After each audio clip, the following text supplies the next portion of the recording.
Nandito na tayo sa episode 65 na magandang dilag araw ng Lunes mga kapuso. Talagang parang basang sisiw itong si Blair at umiiyak at talagang concern na concern itong elite squad dahil nga siya nga itong biktima rito, siya nga itong iniwan. At sabi nga ni Riley, talagang pinuntahan ni Jared itong si Greta. Hindi talaga sila makapaniwala, no? Ngayon, bigla na lamang lumapit itong si Allison. Kinomfort niya, binigyan niya ng tubig. Okay ka lang, sabi naman ni Blair. Mukha ba akong okay, Allison, matapos akong iwan ng groom ko?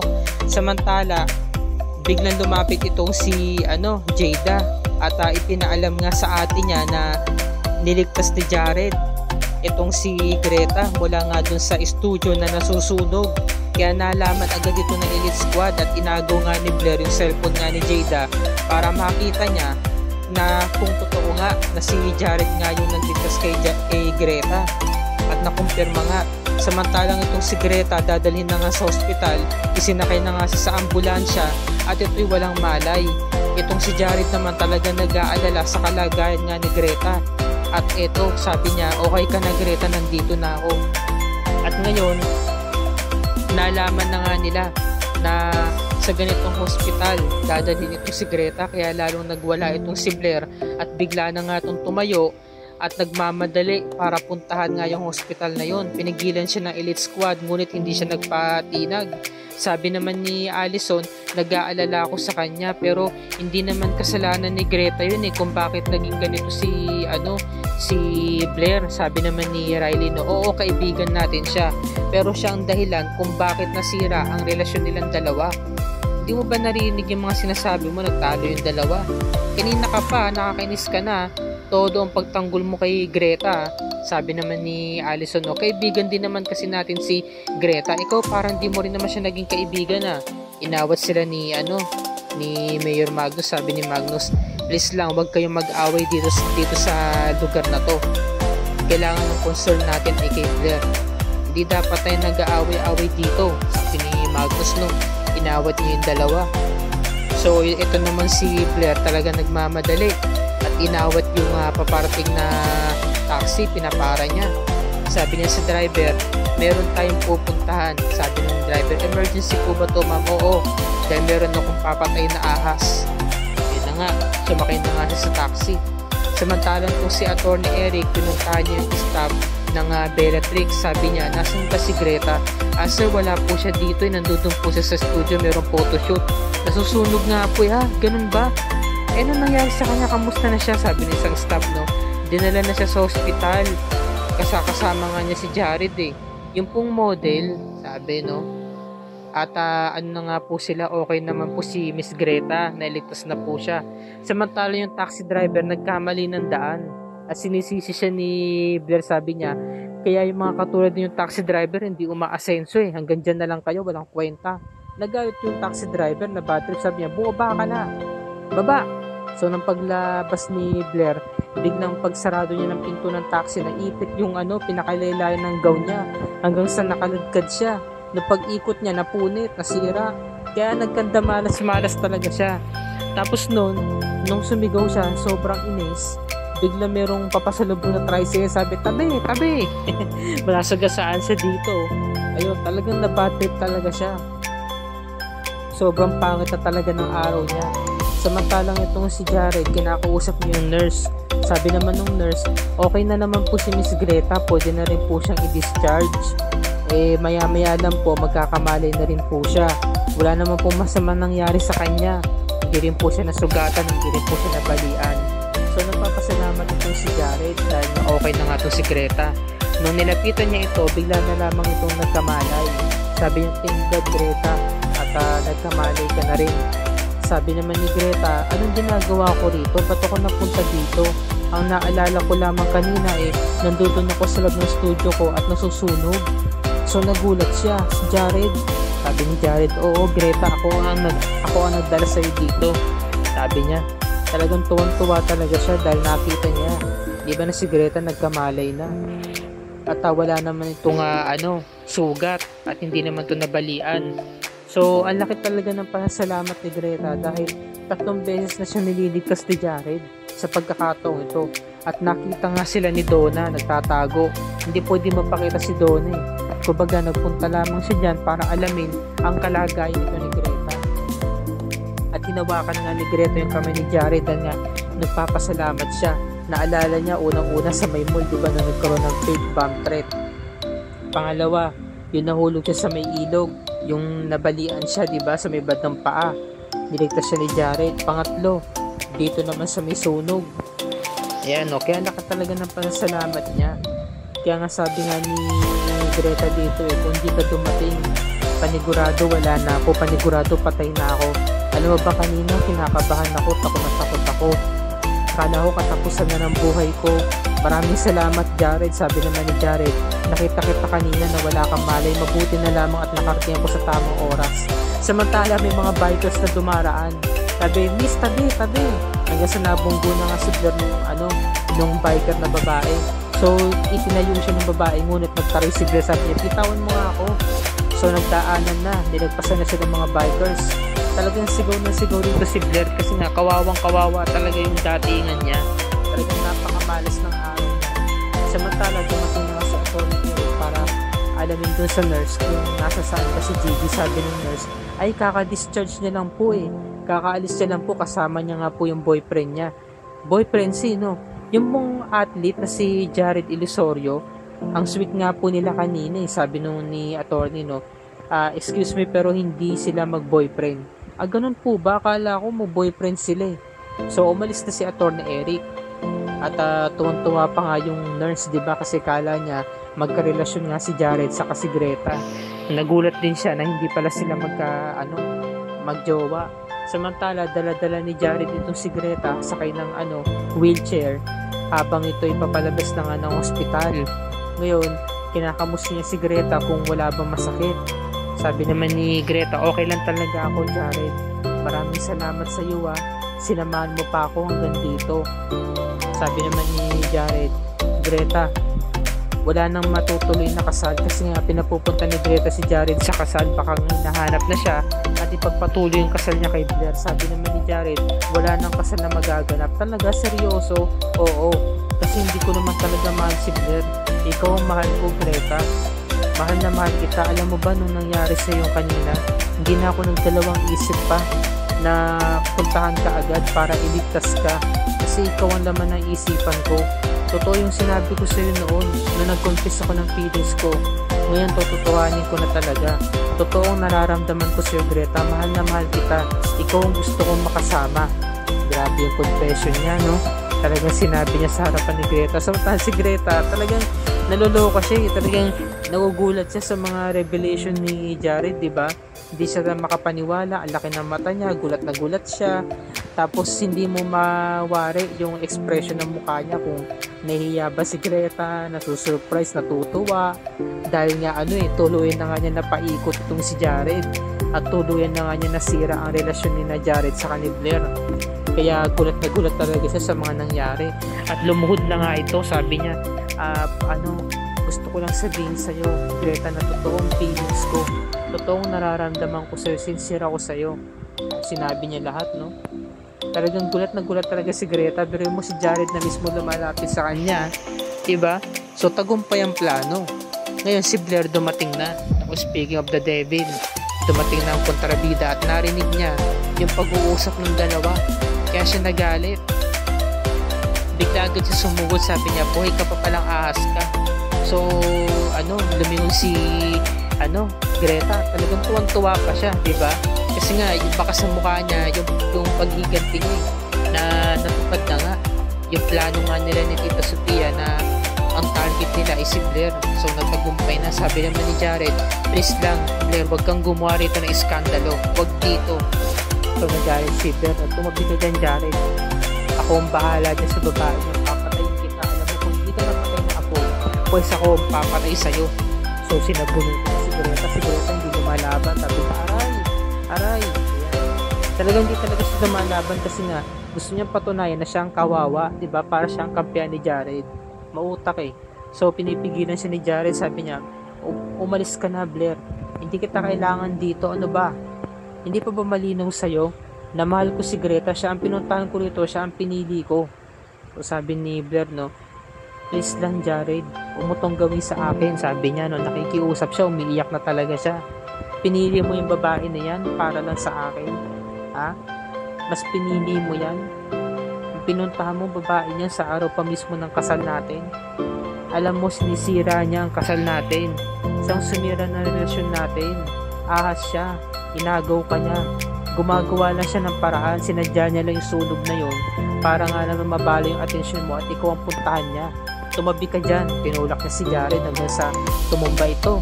Napasandal na lamang ito sa may upuan. Sabi niya, tuturuan kita ng leksyon. Eto, pinabunutan si Greta tapos dinala siya. Dala-dala yung wheelchair niya. Ako ang bahala sa'yo, ilalaglag kita para tuluyan ka ng mamatay. Ilalaglag kita sa may hagdan, sabi niya, no. Sabi niya, blessan mo ko dadalhin. Sabi, no. Samantalang tong si Luisa tumawag na kay Donna para kamustahin ang kalagayan niya ni Greta. Sabi ni Donna, okay na naman po si Greta. Pwede na rin po siya ma-discharge. Hindi naman po siya nasaktan or nabalian. Sabi naman ni Luisa, kung ganun, puntahan mo na siya. Yun nga lang po, Nina, hindi ko po siya pwedeng puntahan kasi kasama po ni Greta sa loob si Jared. Ay, ganun ba? Ba't niya kasama yung demonyo niyan? Puntahan mo na. Pigilan mo yung lalaki niyan. Hindi ho pwede, Nina, kasi po, kapag lumapit ako doon at makita ko ni Jared, iisipin na lang niya na si Greta at si Gigi ay iisa. Sabi naman ni, ni Luisa, kahit na. Sabi naman ni Donna, si Jared naman po ang nagdala sa anak ninyo dito sa hospital. Saka nakita ko naman po na okay naman sila. Kaya wala naman po dapat kayong ipag-alala. Sabi naman ni Sophia, tama naman si Donna. Saka magtiwala ka lang sa kakayahan ng anak mo. Matibay at malakas ang anak mo. Kaya niyang protektahan ang sarili niya laban kay Jared. Ngayon naman, okay naman sila. Kaya huwag ka na masyadong mag-alala. Itong sinabi ni Sophia kay Luisa, Samantala, itong si Blair talagang dinadala itong si Greta.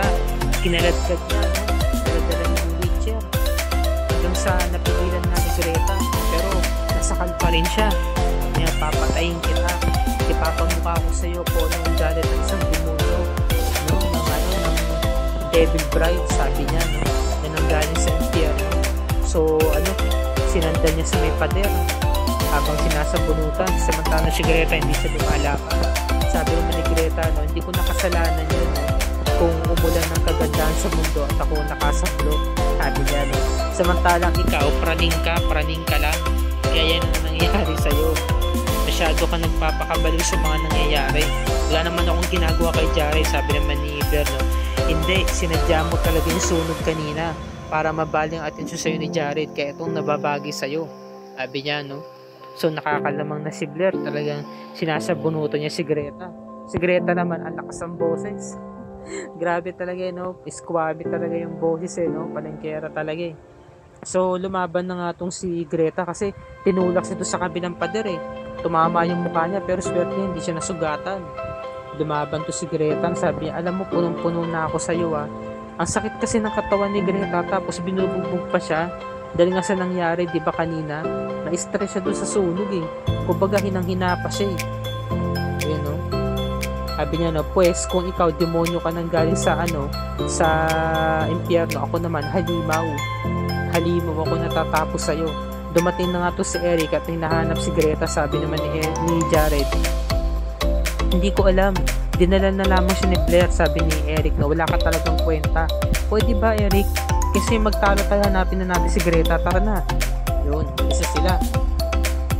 Samantala, lumaban na nga itong si Gigi. Si Greta, sabi, alam mo, kanina ka pa nawala ang pagod ko sa'yo sa sakit ng katawan ko sa'yo. Sige, amunin mo ko, maglaban tayo. Yun, buti nga sa'yo, Blair, natalo ka ngayon. Pinapunutan siya, tapos kinaladkad siya. Sinakay siya doon sa may wheelchair. Sabi niya, ako naman na magdadala sa'yo. Saan mo ko dadalhin? Eto, binagsak si Blair doon sa may wheelchair. Nakaladkad siya. Sumubsub siya doon sa may sahig. Ang lakas ni Greta, hindi niya kaya si Greta. Parating sa bardagulan. Diba? Panalo talaga yung si Greta. Palaban yan So hanggang sa napasubsub na nga siya doon sa may sahig. Sige, hinila ni Greta yung paa.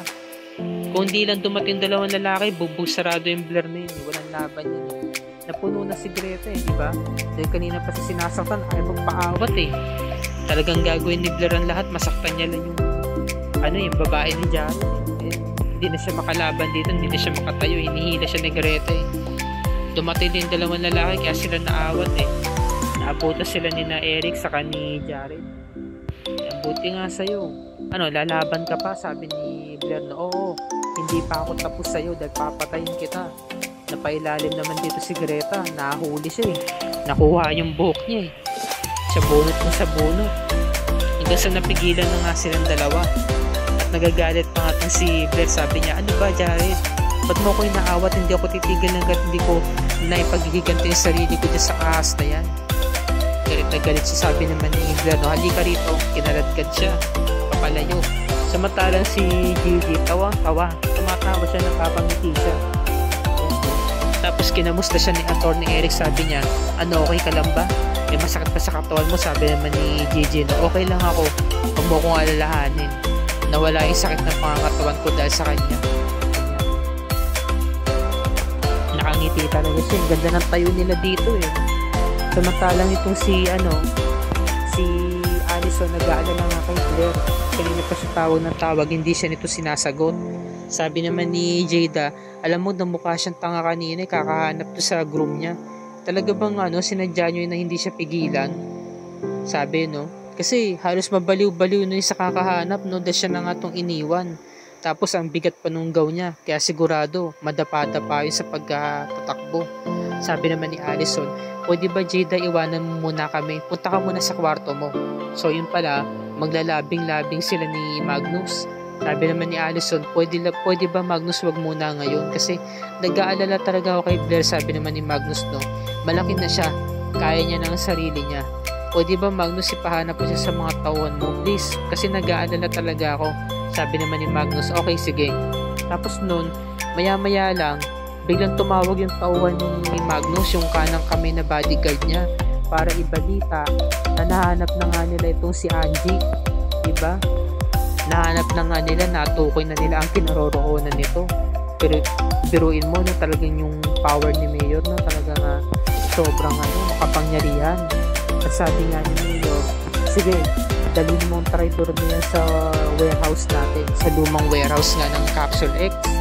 So nangangalib na itong si Angie, delikado. Samantalang itong si Donna, pinakamustang na din ang best friend niya. Okay lang ako Beshi, sabi naman ni Donna, alam mo ba, kawawa yung Blair niya kanina, walang nagawa yung mga friendship niya yung mga kaibigan niya. Ito pa nga yung video, sabi niya ni Greta, alam mo mabuti na lang walang sugat yung mukha ko, pero itong braso ko merong sugat. Sabi naman ni Eric, yan na nga yan na nga ba sinasabi ko kasi nasasaktan nga siya.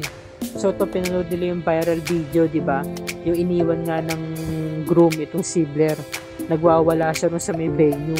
Tuwan-tuwa sila habang pinapanood yung viral video. Ayan So napagtanungan ni Greta, saan nga ba yung venue ng kasal nila? Ano kaya ang binabalak niya? At tinanong niya ito kay Donna, diba? So napatingin na lang din si Atty. Eric sa kanya.